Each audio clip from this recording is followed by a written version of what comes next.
Hi, everyone. If you're like me and you're a hobbyist and you like to work with Brain.js and see what kind of power behind the hood and what it can offer and how we can work with the Brain.js. And I've been doing videos. I've started this project about 6 months ago. It's an on and off project that I do. I'm a one man army. And so let's get into it. So what do we have here? I have my local host, which is the momentum here that is 0.006, and hidden layers are 89. Everything else, I just keep it the same so that when, for example, I come here, this one here has 89 hidden layers with a momentum of 0.007. And here I have one with zero point zero 0.06, and my local host, which I could play around with, is set up at 0.006. So I could bring it right here, and let's get going. I'm gonna start them all one like such. Try to see if I keep them pretty much all in the same cycle here of a minute.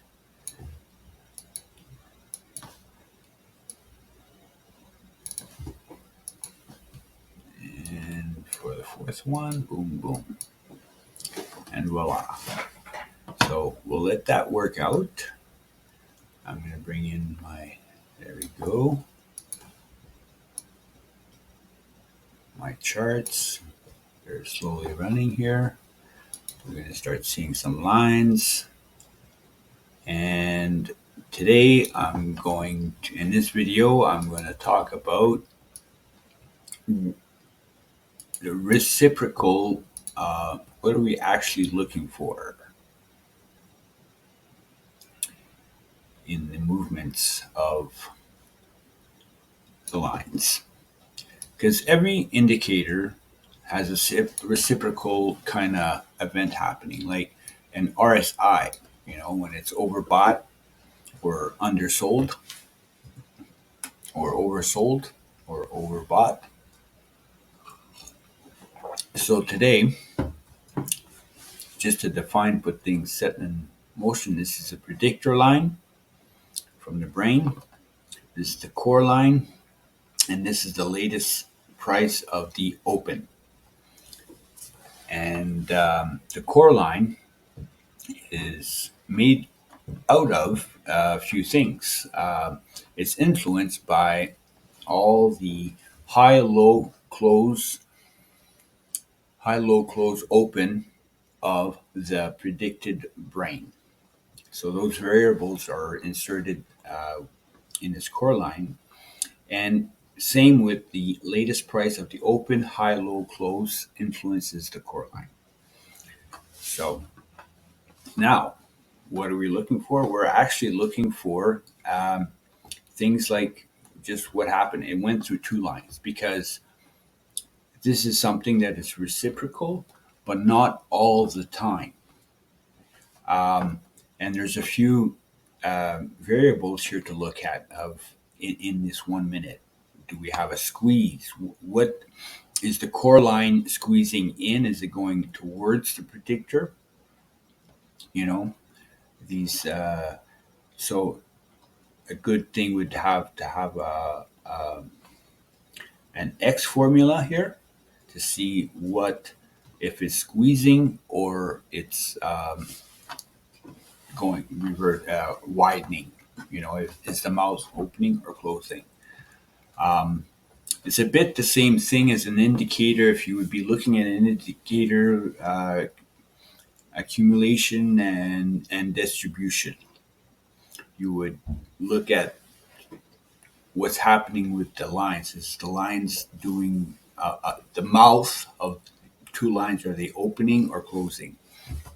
And here are they opening, closing, and plus, did we cross how many lines is the latest price going through or not?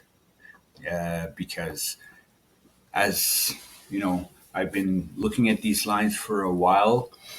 Um, I made this brain 6 months ago, so it's all like in its infancy. Um, but I do detect reciprocal patterns happening, um,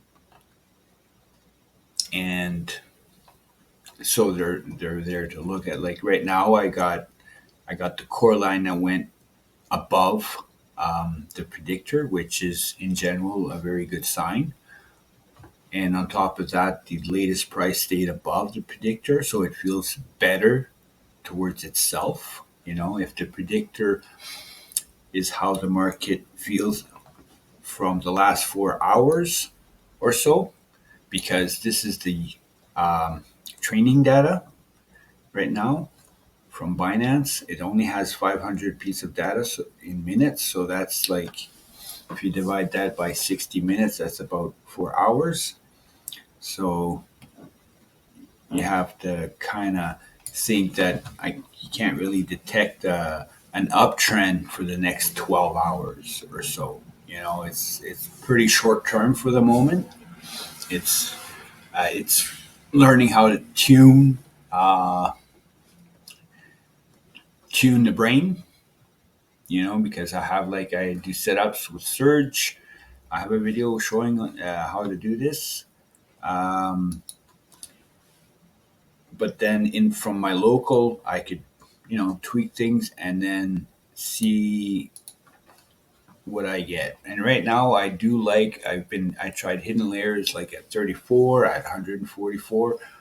In this clip here, I'm just tweaking around with 89 and the momentum, playing around with the momentum here to see between different, like this one here is momentum at zero point 0.1, and this one's at 0.06. So what are we looking distance? This point, the squeezing the line is how the predictor targets a certain price.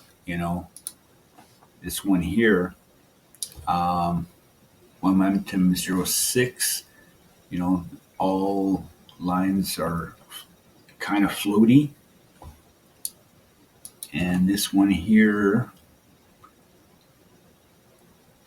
the latest price touches closely to the core here, and then the core and the predictor close together here.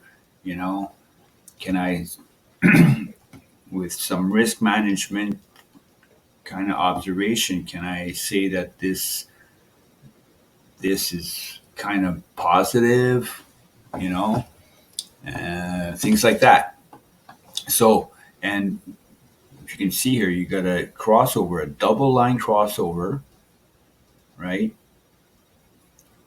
And the core actually tips over the predictor. So this piece right here is very strong, kind of positive move here. You know, uh, 500 minutes, 4 hours. You see, observation, let it run. Let's observe. Let's test our questioning, and that's what I do. And what I do afterwards, if I you see right now it's at point 0.1 momentum, I might want to maybe um, see would be like something. This would be point 0.1. That's what it's at right now. Would I want to um, maybe check out like 1.13 momentum, kind of see what happens. What's the result? Um, and maybe not touch anything else. And because I have 4 brains, I would have to go and change this one. 3, 1, 3, and 1, 3. Open. There we go. We got 4 brands. Save that. Now, my local has changed now. I could leave this one, but now the new data is going to be influenced by what I set up, but I could kind of duplicate. It's the new setup and start her up. Boom, boom. So now the momentum here is at 0.13.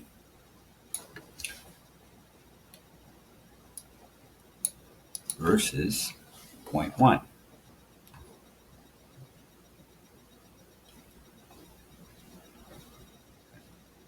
Boom. And I have another local host here. And this one now is at 0.13 also for not the past data, but this new data. So the local host looks good here, you know.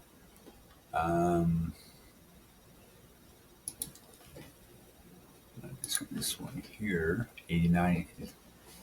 This one too is a bit. Well, this one is 0.007. You know, tiny resistance here.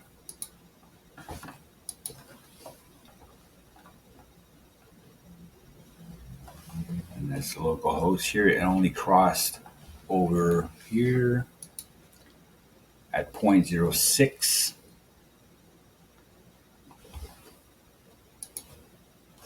This is my new local. And this is at 0.1. So 0.1 seems to detect it like right here. Boom, boom.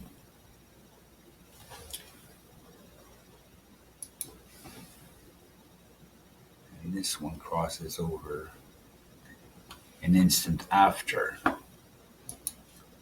And this one does it at the same time. So the 0.1 momentum kind of would, this would trigger if I could trigger it. This line went through 2 lines and the core went above the predictor. Otherwise here or in this one here, I would have to set up a trigger. Oh, if it's close enough, if there's a percentage close enough, okay, let's take it as a trigger. But, wouldn't it be better to have a kind of nice tuning event happening here? I'm tuning my brain just to help me really detect triggers. Here we got, little resistance here. What is it? See what is my other same here at all? But it's and the mouse is squeezing. It's squeezing. So I could detect kind of maybe a little pressure here. It doesn't reopen the mouth here. So it's kind of squeezing still. So we're going for a flag maybe. Resistance here. Here. Boom. Yeah. So there we have it, folks. We're looking for double lines crossing through upwards or downwards. If they cross down through 2 lines, that's making the indicator kind of more stronger. So there we have it, folks. This is AimCalm, and I'm out of here.